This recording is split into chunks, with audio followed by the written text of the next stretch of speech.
Okay. And so that my professors don't get angry with me, do I have your permission to use this video as a historian for research? And put it either on a website or in a documentary? Absolutely you do, Marcia. Absolutely, thank you. And I'll make sure you get a copy of it too. That would be fun. All right, can I get you to state your name for me? I'm Janey Dann. And when and where were you born? I was born at Methodist Hospital in Omaha, Nebraska, July 19, 1936. And that was Methodist Hospital, where was that located? On, just a minute. Stop it. Yeah. Cumming Street. Oh, okay. On 37th and Cumming, where the old Salvation Army, where the new Salvation Army headquarters is. That was our Methodist hospital. And where in Omaha did you live? I lived south on 46th near Center Street. I went to Beale School, grade school till 8th grade. Central High School until 1954, and then to the University of Indiana. And what did your parents do? My mother was a homemaker, and there were 3 girls. I'm the middle daughter. My father was an innkeeper. His father came over from Russia at the turn of the century and owned a hotel downtown, which is where the Holland Center is today on 13th and Douglas. And my father grew up in the hotel innkeeping industry, and that's what he knew. And he and my mother were married in 1931, and he bought hotels, and he owned hotels in Omaha all my life. So did you grow up in these hotels too then? Yes. We didn't live in the hotels. No, but I mean you... But that was, yes, that was what I recall. That's what my father always did. That was his career choice. So, up to the age of 5, was your younger sister already born yet? No. She was, what year was she born? Right in the middle of the war, 1943. Okay. So, it's your mom and your dad, and you and your older sister. Correct. Up at the age of 5. And has you already started kindergarten? Yes. So do you remember, I mean, I know 5 is young, but do you remember hearing about Pearl Harbor? No. No? Do you remember ever noticing a change, like maybe with your parents, where suddenly you noticed that your day-to-day routines were completely different and because of the war that was going on? Do you remember? Yes. Yeah? Yes. In what way? I remember we had one car. My parents thinking it would be wonderful to have 2, but there was gas rationing. That was a conversation. So we had one car. So we took my father downtown to his hotels. There were 3 hotels he owned downtown every day. And every evening we picked him up. He didn't need a car during the day, but my mother did with with us. And so we picked him up. I remember sitting in that car for sometimes 45 minutes waiting for him to come out, thinking, oh, it'd be nice if he had his own car. But it was a luxury. I don't recall a lot of families having more than one car. There certainly weren't 2-car garages then. Did you have any relatives who served in the war? I had a cousin who was 10 years older than I, the only cousin on my father's side. My father had 2 sisters. One had this one child, one was single all her life, and so I'd only had one cousin. And he did leave for the service, and his mother moved back in with my grandma and grandpa. And what branch did he serve in? Do you remember? Navy. Maybe. Did he go to the Pacific, or was he? Yes, he went to the Pacific. And he made it home safe? He made it home safely, yes. Good. We're still very close to his kids and grandkids and great-grandkids. Do you remember, I guess, I mean, surely there was like a worried energy about this cousin who's serving. I mean, do you remember seeing his mom a lot and their concern for him? Yes, that was my aunt. That was my father's sister. And so, and because my grandma and grandpa lived in Omaha, yes, we spent lots of dinners with them, lots of time together. And my grandfather did die of cancer in 1943. So it was just where I was becoming more aware of the war, but I was holding his hand when he died in the hospital. And then it was just the two ladies who lived together, my grandma and this aunt, until my aunt's son, my cousin, came home. Do you remember participating in any of the scrap drives? Oh my. Take that as a yes. Yes. Funny stories, Marcia. I don't know how many you've heard, but at our grade school, we had paper drive and scrap metal drive. And Paper drives. oh, big paper drive. We had to save all our newspapers. They had to be bundled in 6-inch bundles. And they had to be tied with string in both directions, horizontally and vertically. And the number of bundles we brought each week would be put under the name of, if we were little girls, our boyfriends. And I would just say I would bring 6 bundles. I'd say, these go to Johnny Hicks, because he was my boyfriend. And then Johnny would bring his bundles, and he'd say, they go to me. And the person at the end of the week who had the most bundles under their name got their name put up in the gym as the popular person. Oh, I know, it was so corny, but you know, we're just talking early 40s. Was your name ever up there?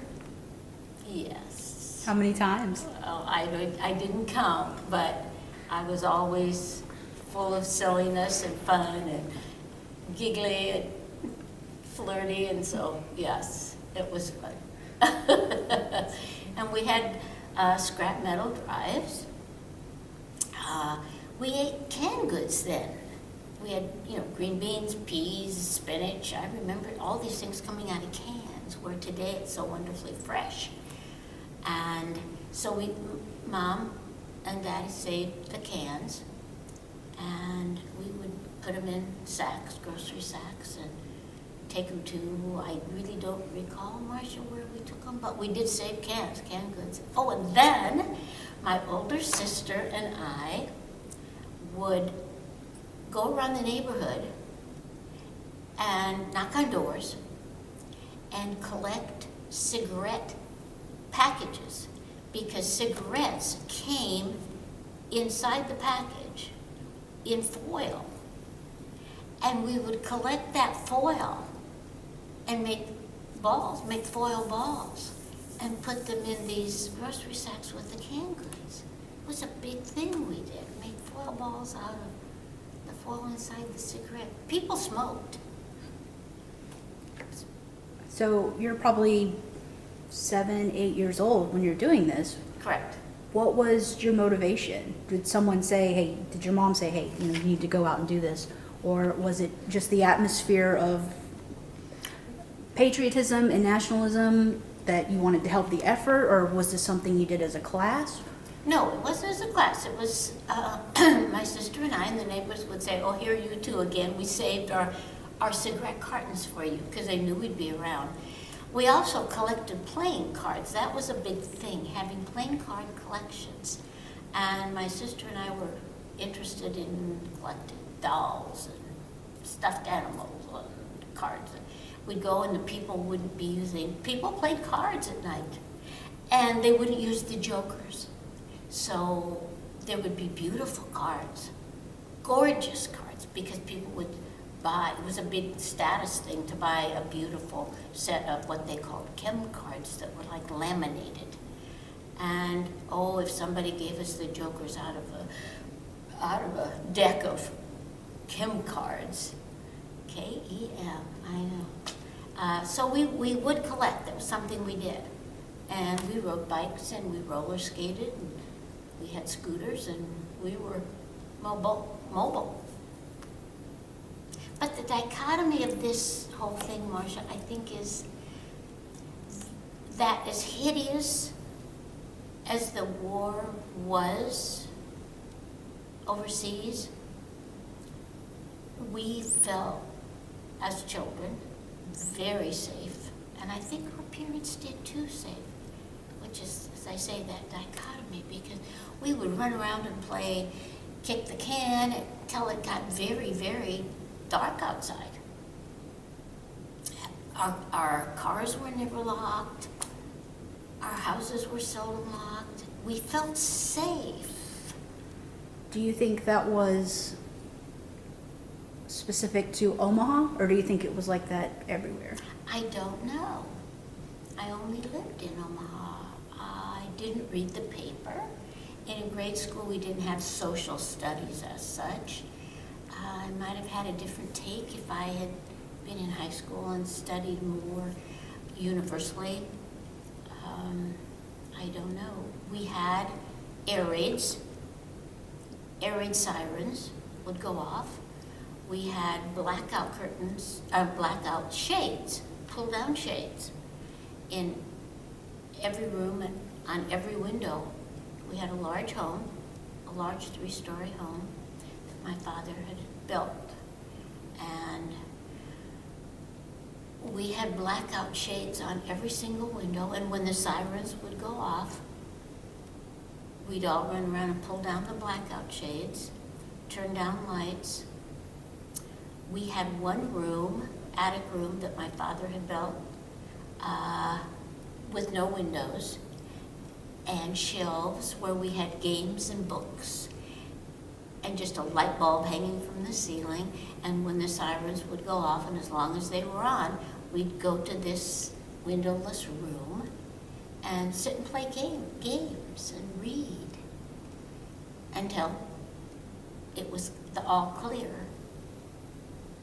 So even though you said you felt safe and protected, you lived in this atmosphere where there's air raids and you need blackout curtains to prevent light, so that planes can't see the house. Correct. But you said even through all of these, you felt safe.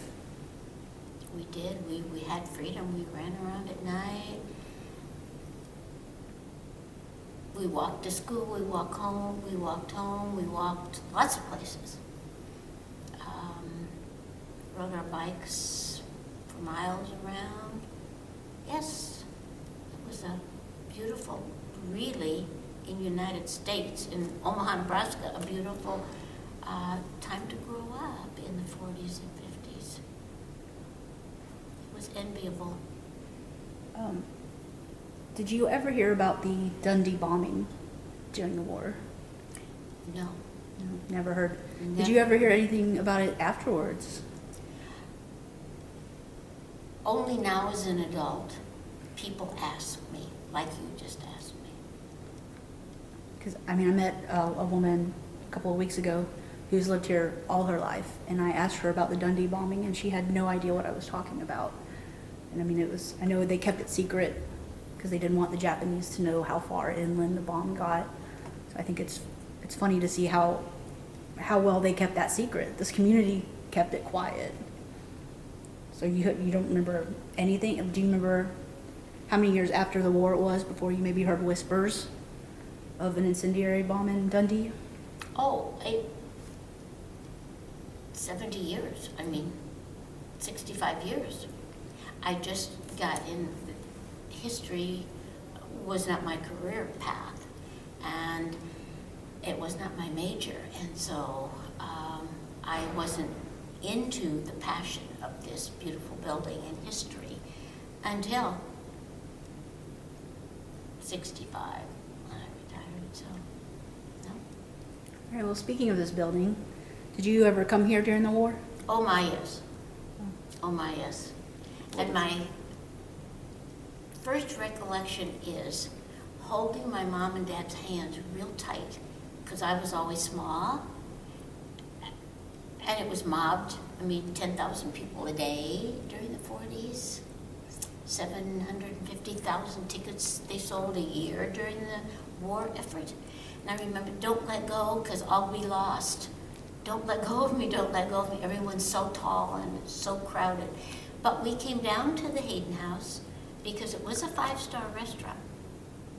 And half of it was lunch counter, and there was a plexiglass that ran through the center, and the other half of the Hayden House was the Swanson area now today, was tuxedoed wait people, white gloves, white linen tablecloths, and for wonderful occasions in our family, big birthdays, anniversaries of my folks, we would come down here for dinner.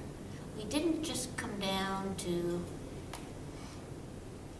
hang out and watch the crowds. We came down for dinner, or in the summer, we would come down, and my mother and my sisters and I would take my little sister. Do I remember if she was born? Maybe not yet, or maybe just a baby.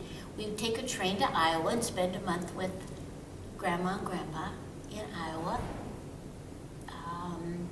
My daddy needed the car to get to work every day, so we would take the train. And when we got to their home in Iowa, we had the car because they had 2 cars. My grandfather had money. He owned a scrap metal business, and he made money during the war. And he had a truck, and he would drive his truck to his scrap metal yard, and then my mother would drive the family car. So we had mobility for a month when we went to Iowa. And what part of Iowa was this?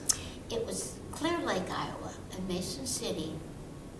And there again, we as little girls were free to walk around the neighborhood and collect cards and collect cigarette packages, and everybody knew who we were, who we belonged to. The older, the grandma and grandpa up the street or around the corner or 2 blocks down.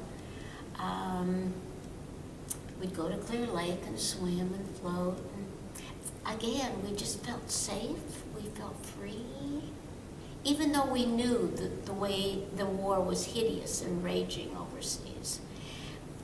We were kids, and we had children, the life of children.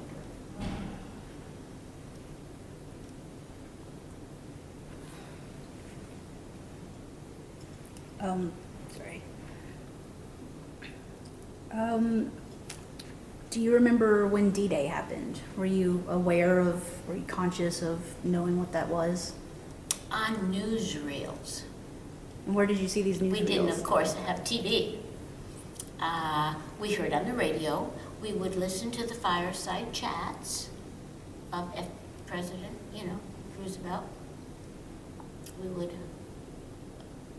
sit around in our little library room where we had the big council radio, and we'd listen to the fireside chats. And so we heard it that way. But when we went to movies, there were always newsreels. Which theater did you go to?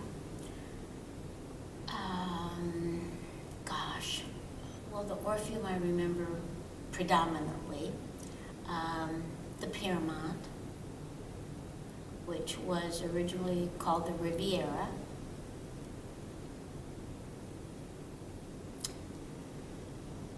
Did you on ever? 20th. Oh, sorry. Did you ever go to Exarban? Oh, yes. We And- lived in the Exarban area. And my family was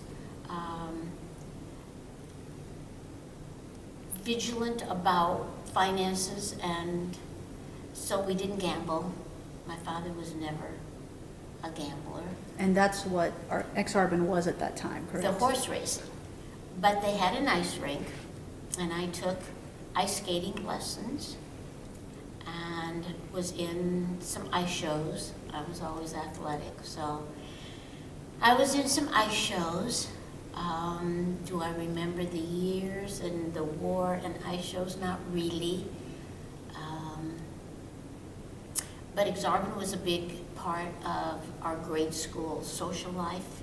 If we skated, which I did, tennis wasn't big then for kids, baseball, and ice skating and roller skating, bike riding.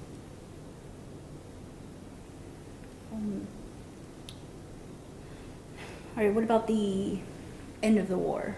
Do you remember where you were when you heard that it was over? No, Do you remember? not specifically. I mean, was there the atmosphere of Omaha change? Was it jubilant? Yes. Was there parades and Yes. and everyone was happy? We came downtown, watched the parades.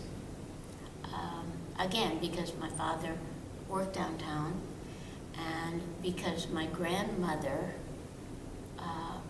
at that point, I told you that my grandfather's hotel was on 13th and Douglas, where the Holland Center is now. Well, in 1933, it burned to the ground. And they didn't rebuild. It became a parking lot. There weren't high-rise parking garages then. It was just a flat surface parking area. And my grandmother owned it, and it was still part of the family estate.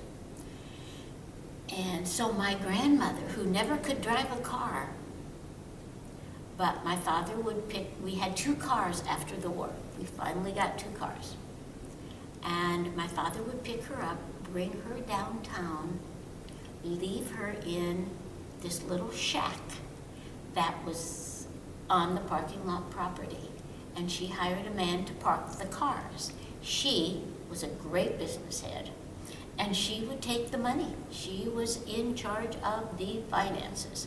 And for all the years through my grade school and through Central High School, she ran the parking surface lot down where the Holland is. It stayed in the family estate until the Mecca people purchased it from us to build the Holland. It was always our family property. Great. Speaking of longevity, huh? History. Yeah. What about the atomic bomb? Do you remember hearing about that or understanding the ramifications? Not really. My most negative and very visual, definitely most visual, definitely most negative memory of World War II, if you need to cut this out, you can, was off at Air Force Base where they interred the Japanese.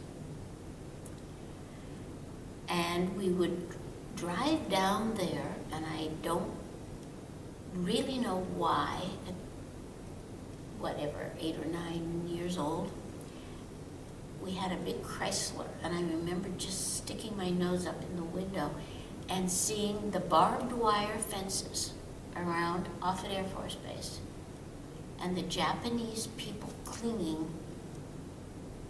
to the barbed wire fences.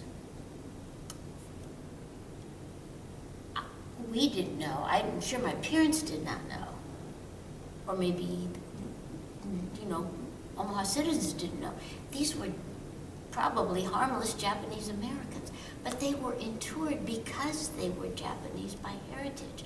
And to us, and me at that age, they were the enemy.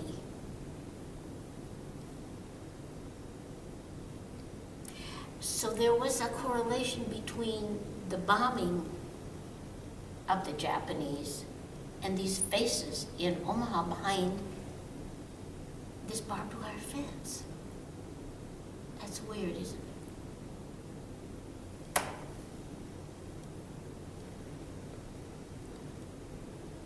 Wow.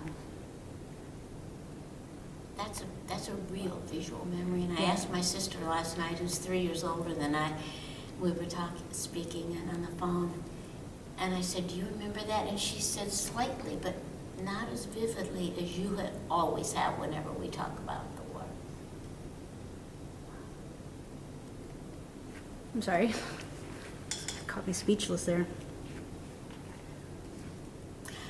This building, the history, have you interviewed people on the historic significance of this building during World War II and how they converted it to the comfort of the servicemen? No, I would love to hear it. They took the whole eastern or west side of this station, the mezzanine. It's a 7-story building. And they converted it to the comfort of the troops with 10,000 people, service people, family, just passengers like us, traveling by train, because that was our big option, that or stagecoach, or a bike, and maybe a car, maybe not.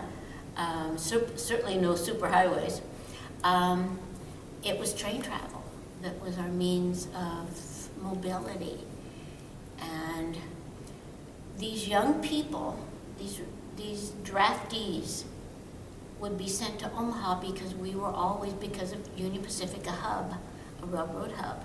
We had 13 tracks connecting us to the Burlington, which was our sister station.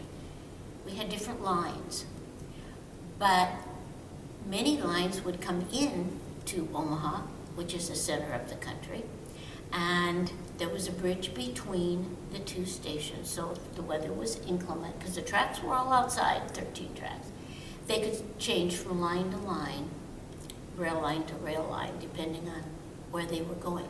But these young draftees, and they were babies, Marcia, I mean, they were 17, 18 years old, probably had never been off their farms, out of their small towns, would come in, and they would be here for any number of days waiting for their paper orders to be shipped to either the Atlantic or the Pacific, and then shipped overseas, because we didn't have the waterway to ship them. So they would wait here for their paper orders. Well, you couldn't expect these young men who were drafted to go fight and, protect this country, to sleep on the benches, to eat in just the soda fountain, or even in the Hayden house. So upstairs, they converted it to the comfort of the troops, and that's what they called the USO. And there were women who volunteered to come down and run the food service up there. They had ping pong, pool, telephones, showers, bunk beds, anything that would make them comfortable and give them some privacy while they waited for their paper orders to know where they were going to be shipped, transferred, and then shipped overseas. There was an elevator that was large enough to hold a stretcher, because we also, on trains, we had 64, 65 trains a day. We would get in wounded, and there was a doctor and a nurse 24/7 on duty here. So we have a great history in this building of World War II. Do you think, sorry, words are hard today. Do you think the the legacy of Omaha would be different if Union Station had not been here? In my mind, there's no doubt about it. In my research, I do a lot of history research, and there's no doubt about it. I work at the front desk 3 days a week, as you know. Every now and then, there'll be an elderly gentleman that walks in the front door, usually with him. Could be on a walker, could be in a wheelchair, and they stop dead in their tracks at the front door, and they start looking around, and then they get very emotional. It could happen, I've been here 16 years, it could happen once a month and I would still get emotional because I know they may not have been back since they were kids. They were 17, 18 years old. And they walk in and they look and thank goodness it's been restored and it is back to its original. So it looks exactly the same. And they get very emotional, and so do I. That's the history of this building also, yes. Let's shift gears for just a minute. So the D-Day operation, there were 5 beaches that were invaded by the Allied forces. You had Gold, Juneau, Sword, Utah, and Omaha. Why do you think one of the beaches was given the code name Omaha?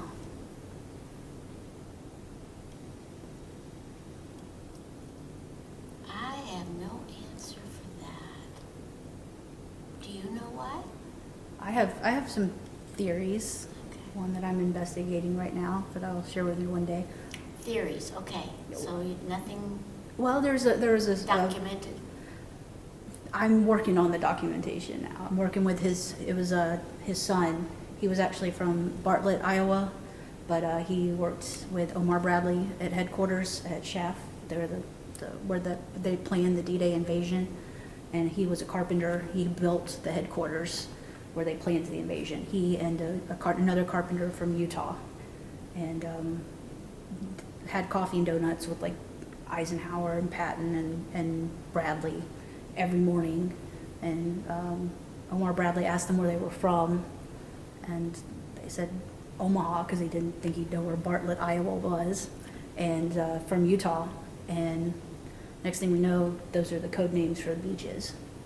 So there's and we know that Bradley is the one who named them, but I'm still looking for a couple more clues. But that's one of my research aspects right now. Oh, bless your heart. But I think it's fun to hear everyone's, why they think Omaha is named that, because I've heard so many different answers. So, but this is my first, just have no idea. That's the most honest one I've gotten so far, so I appreciate that. Did you know any Rosie the Riveters at the Martin Bomber plant? Did you know anyone who worked there? I did not. But you were aware of the plant and Oh, yes. its significance to the war? Oh, yes. But again, I say, at 8 or 9 years old, we just didn't read the paper. We played. We were kids. We played. So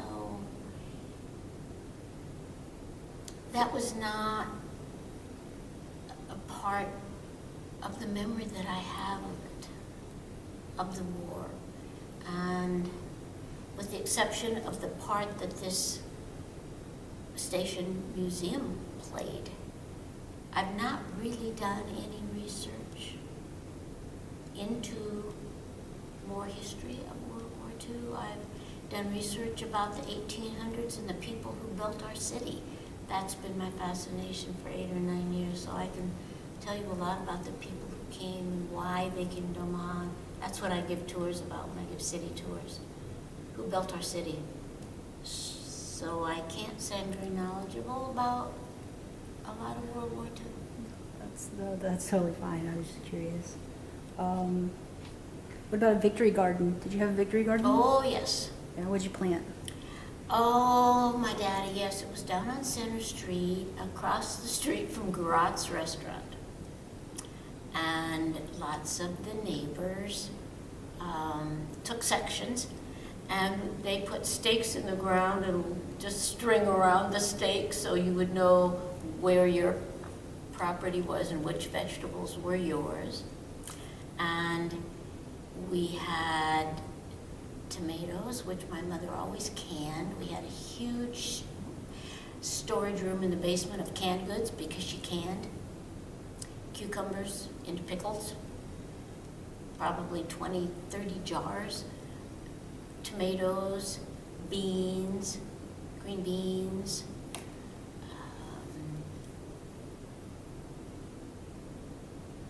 no pumpkins, no melons, strawberries,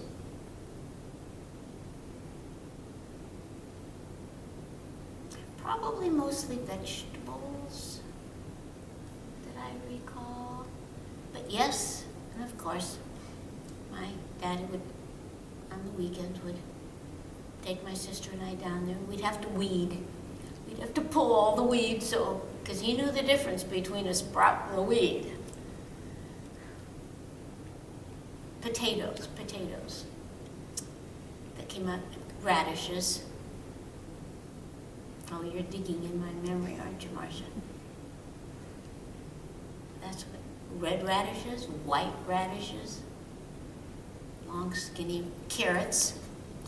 Looked like the white radishes, but they were orange. Oh, this was a big garden. Yes, oh yes. Where was this?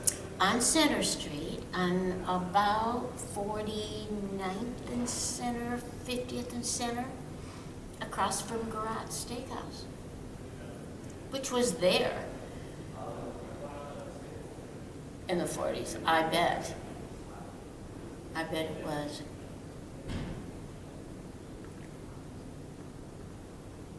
And did your family own this land? Because you said you'd have to drive there. Did you own the land, or was this? No, it was city land. City land? And they gave it to anybody who wanted to have a victory garden.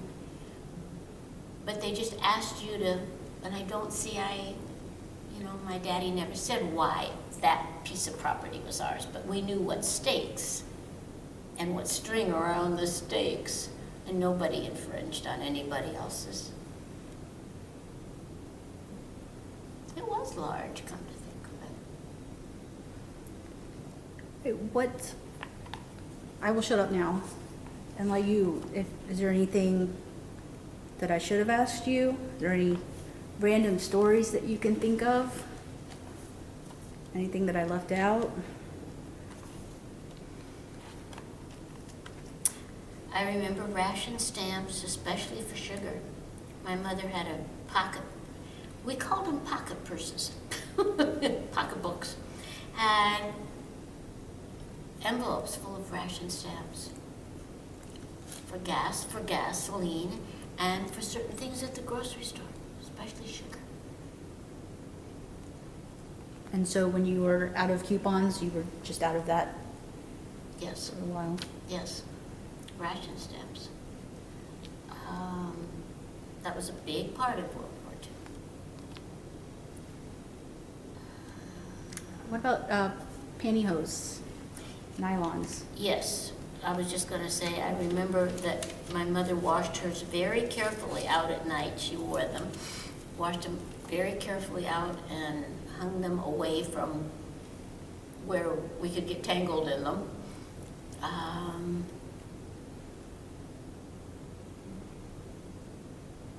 Used to roll them in a bath towel first and squeeze out all the water so they'd dry faster, because she didn't have that many.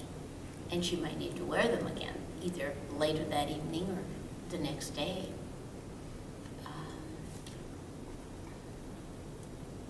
What about the music? Remember any good music from that time period? What was 8-year-old Janey listening to? Or We had a phonograph, of course, a big console phonograph, but it made records. It came came with plastic discs, 78s, that were not grooved. And you put it in the machine, and it was a console. It stood quite tall. It played normal records on the top, on a turntable. But in the second shelf, there was a microphone, and you could record. And we spent more time recording stories and laughing and putting on plays. You know, little girls, writing plays, putting on plays with the neighborhood kids, and grooving and recording our own records. More so than just listening to, at my father's hotels, in the bars, they all had jukeboxes, but we weren't really allowed in the bars. So I don't know what they were playing, what the adults who were drinking were playing on the jukeboxes. To tell you the truth, I don't remember. But there were jukeboxes, of course, huge ones. What about the movies you watch? Who were your idols and your heartthrobs? Who did you and your sister fancy towards the end of the war?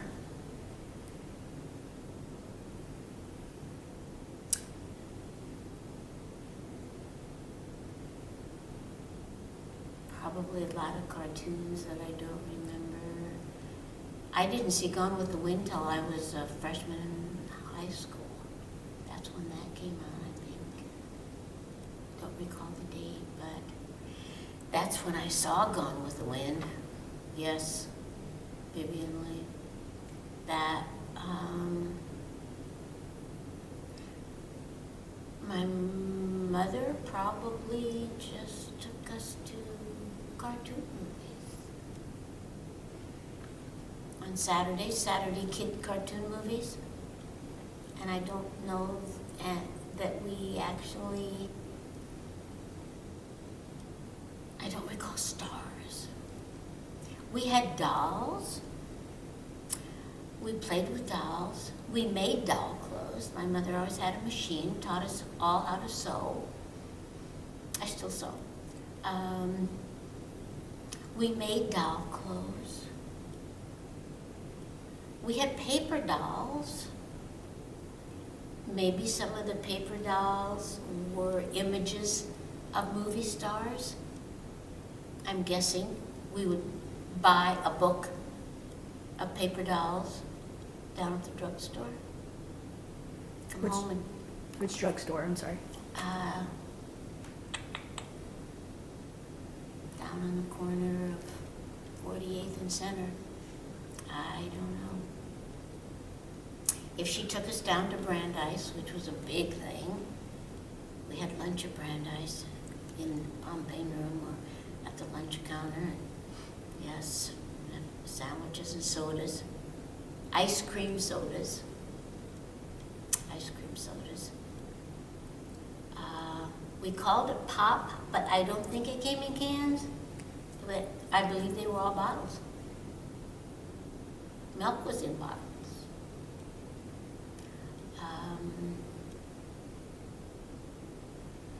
Was milk rationed at this time?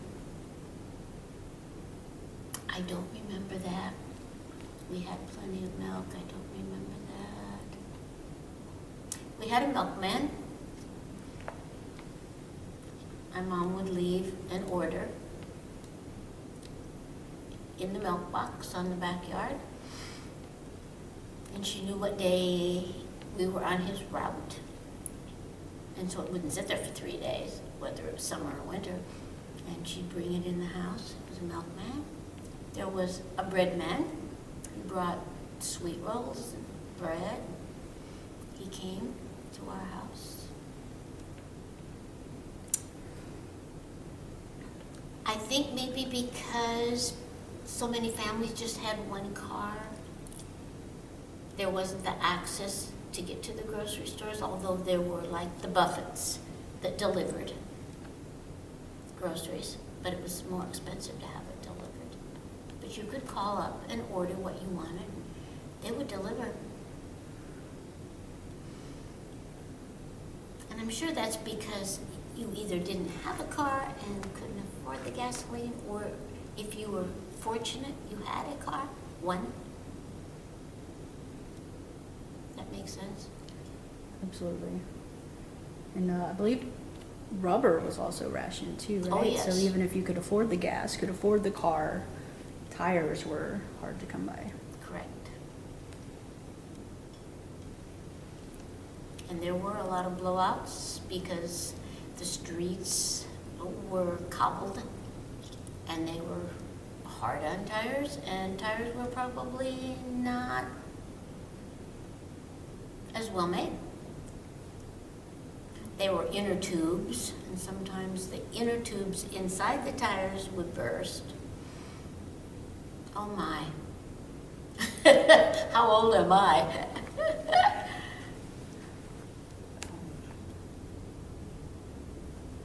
War bonds. Did you buy any war bonds? Yes. Personally, no, but we had them. My parents bought them. Yes. I know Hal bought them at school. He would buy, his parents would give him, I don't know, a quarter or something to take to school, and he would, I guess, buy a 25-cent stamp, and then after you got a book filled or something, you got, I don't know, a toy or something. I can't remember exactly what he said. But do you remember any like that at your school? I don't remember, but I'm sure my school was quite progressive, and I'm sure there probably was that opportunity, and maybe I did it. It's just not something that jumped into my memory. But I remember war bonds. I remember my folks participating, yes.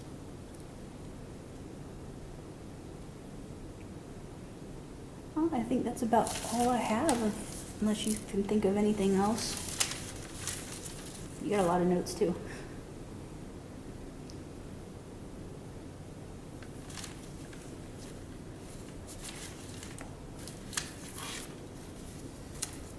Marcia, I think that's all. That's all I have. All right, well, let me ask you You covered it. a couple more questions.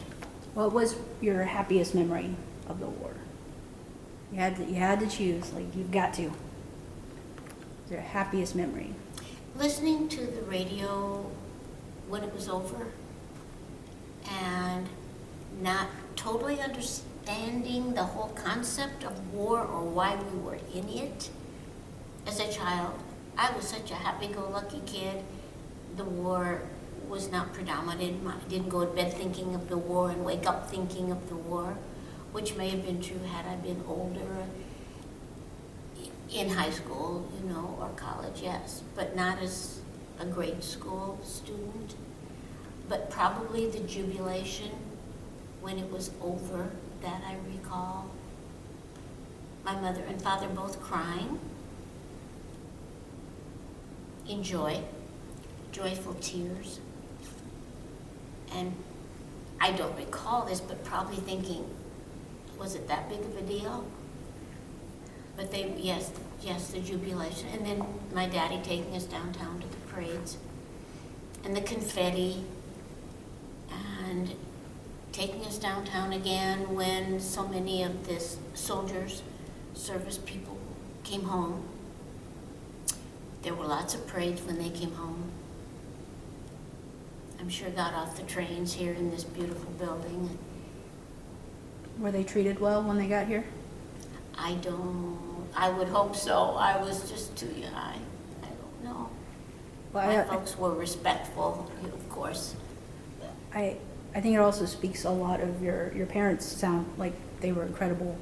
It's like you grew up with this atmosphere, not quite oblivious to the war, but they made sure that you and your sister felt safe at all times.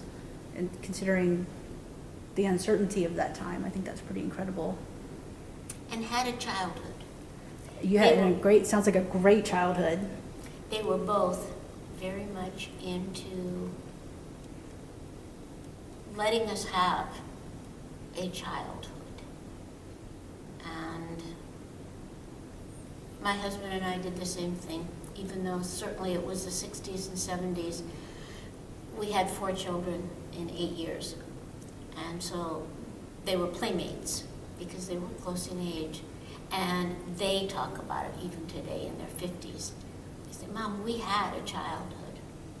We played, we had lots of animals, pets, and we played. We just played. You let us play late at night outside, and we lived in a lovely neighborhood. They felt safe. I loved my childhood, and I wanted them to experience the same, which I feel a lot of kids, young people today don't have that experience.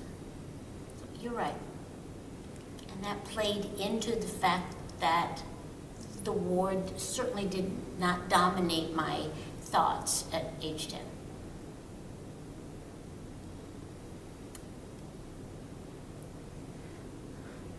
Do you think your experience was similar to that of the little girl down the street? Or, I mean, do you think that was true of all Omaha children? Yes.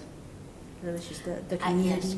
I can't speak for the African American community. I'm sure there was so much prejudice that I didn't experience in my father's hotels. He employed a lot of African Americans, a lot of Negroes. I loved them. They loved us. We were the boss's kids. We'd hug. It wasn't, but I know it was there. Maybe in retrospect, maybe looking back.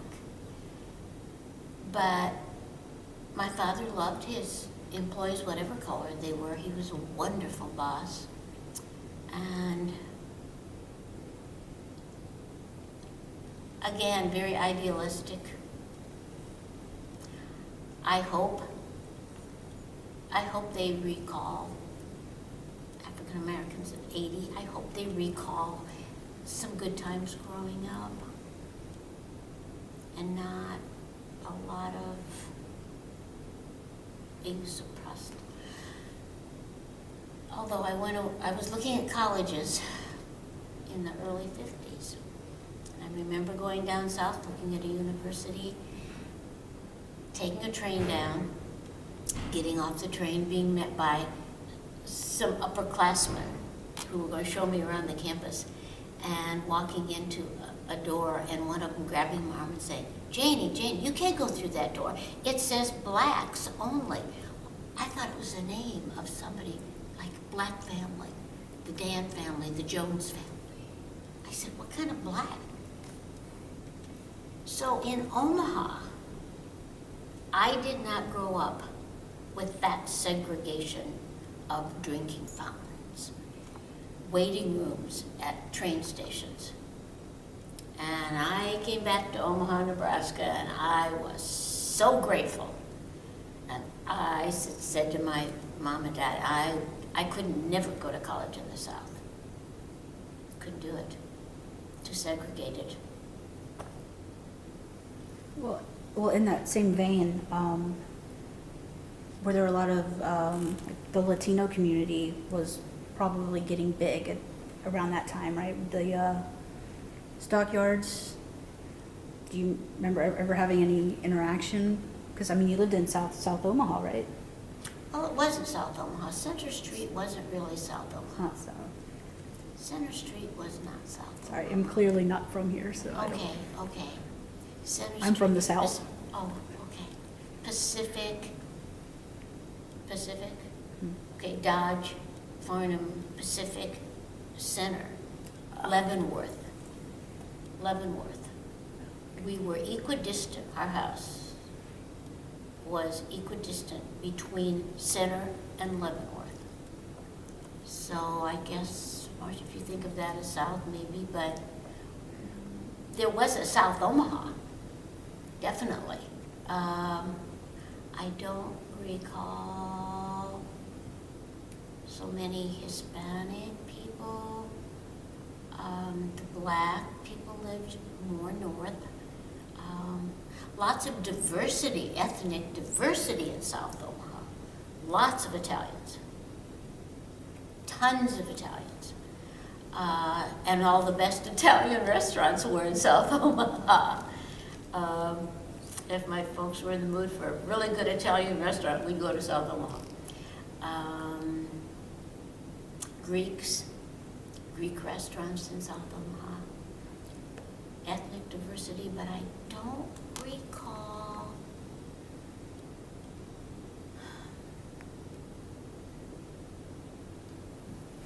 You recall any Germans, any Yes. Japanese? Yes. Japanese, no.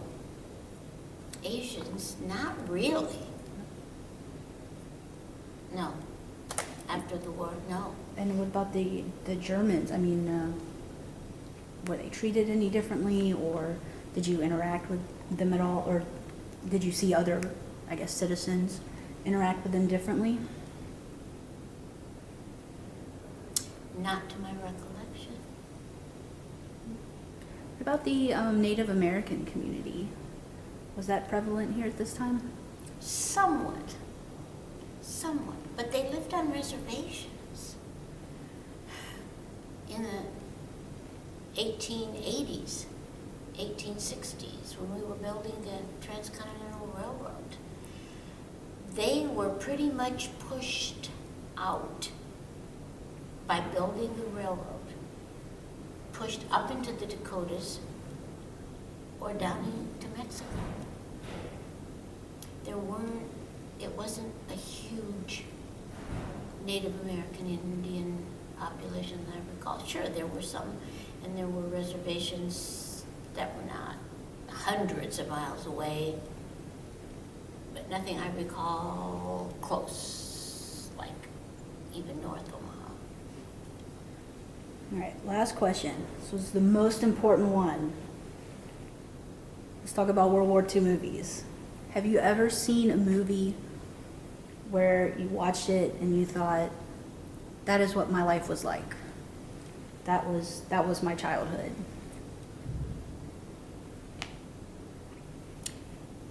No.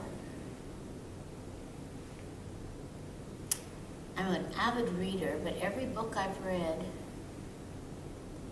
and every movie I have chosen to see have been more about internment, Nazis. I'm Jewish, so I've studied greatly about the Holocaust.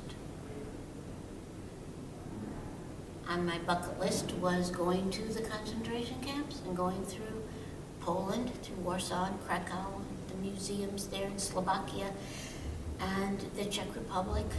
That was Yugoslavia. My husband and I have done that. We did spend 3 weeks doing that. I wanted to step on the ground.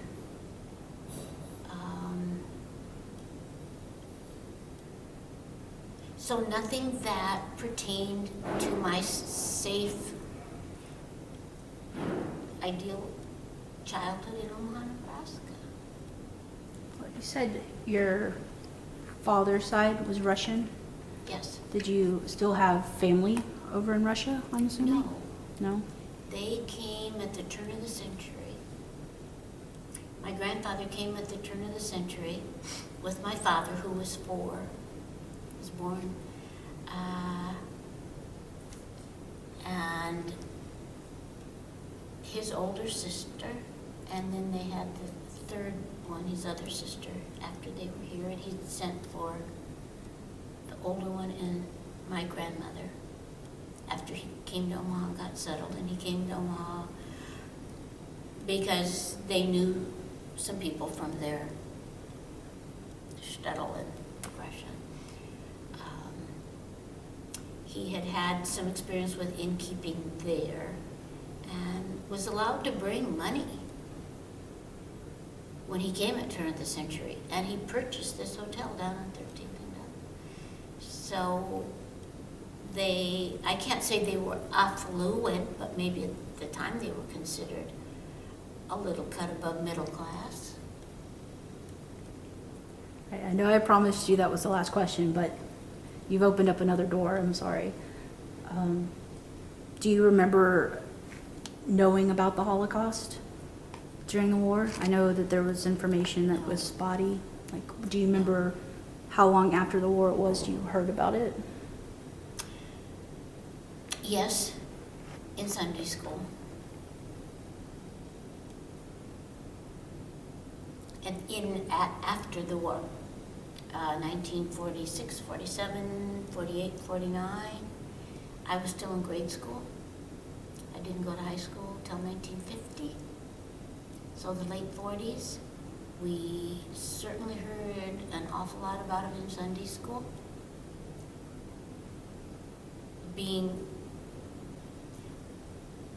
Which brought home the Holocaust, so it was a personal thing as well.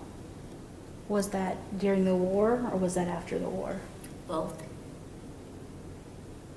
And how, you say you experienced it. I'm not trying to pry. No. I mean, I don't know how long you want to go on. Oh, no, I'm curious. I'm a storyteller. I'm here to hear your stories, and you know, she can wait. Yeah. What kind of events are you My thinking? sister and I took a streetcar to Sunday school because my father in the hotel business really was 7 days a week, 24/7, hotels are open. So he would take the car and go to work on Sundays. And my sister and I would take the streetcar down Leavenworth Street. And our temple is now the Greek Orthodox Church down on Park Avenue. And coming home,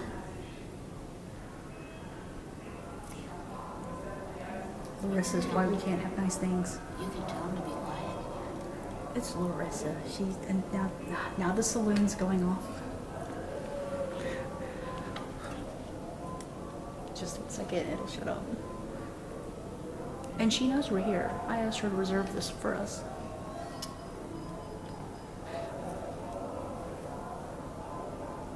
I hate that. So I used to, when I was an intern, I had to clean that section, and it's motion activated, so it would Yes. go off all the time. I used to climb up and turn it off when I was giving tours. That was a thing? Wait, where were you a year ago? Yes, I couldn't give tours and talk over that, and so I used to climb up and turn it off.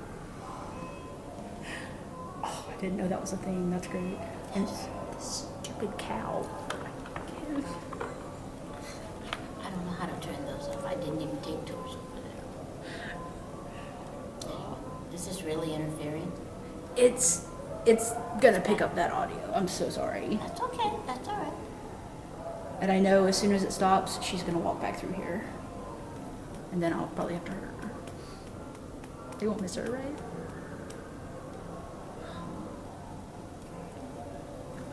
Oh my gosh. Can you move around the corner? Can I what? Can you move around the corner? Well, it's almost over. I know the song by heart.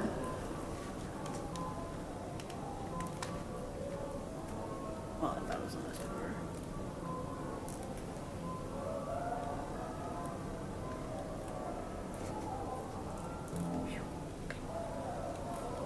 All right, sorry. So you were on. The streetcar coming home, we were sitting, and we had our Sunday school books on our lap, and a lady walked in, and the streetcar was crowded. She was holding onto the handle on the seat, and the back of the seat in front of us. And she looked down at our Sunday school books, and she looked at the two of us and said, "Dirty Jew kids won't get up and let a lady have a seat."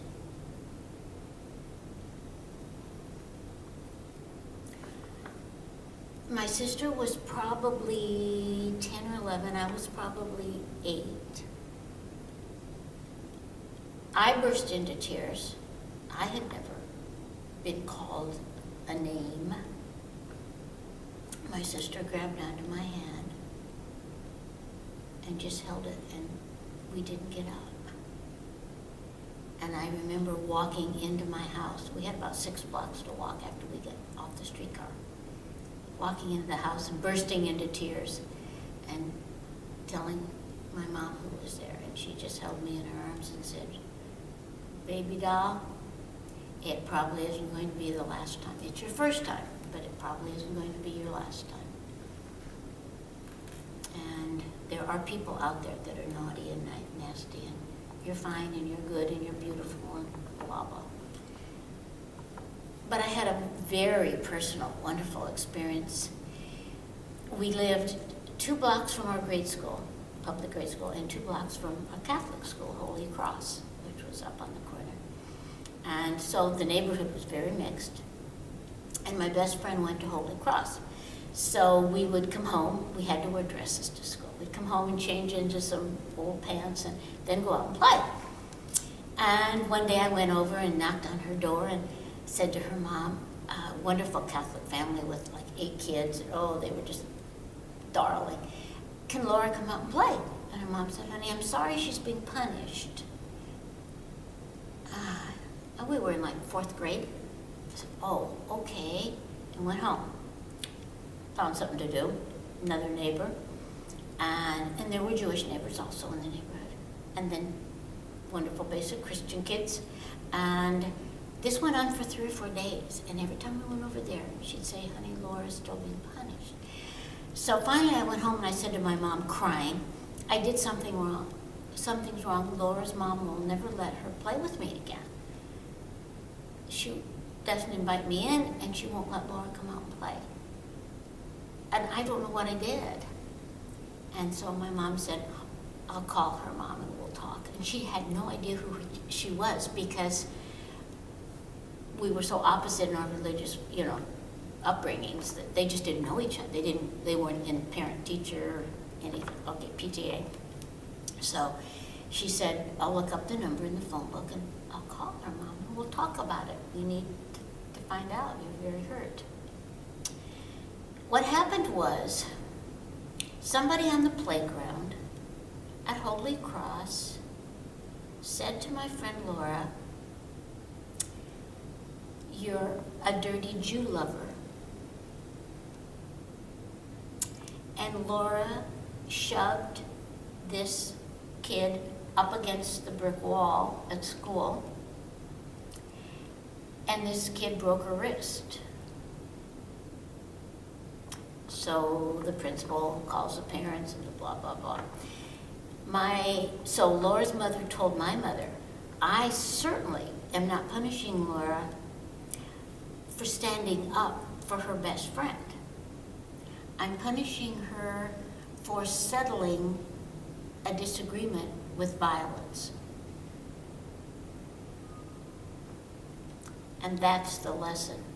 And the week will be up in 2 days, and then they can play together for the rest of their lives. Did you? We did until she went to a Catholic high school and I went to Central. And we moved.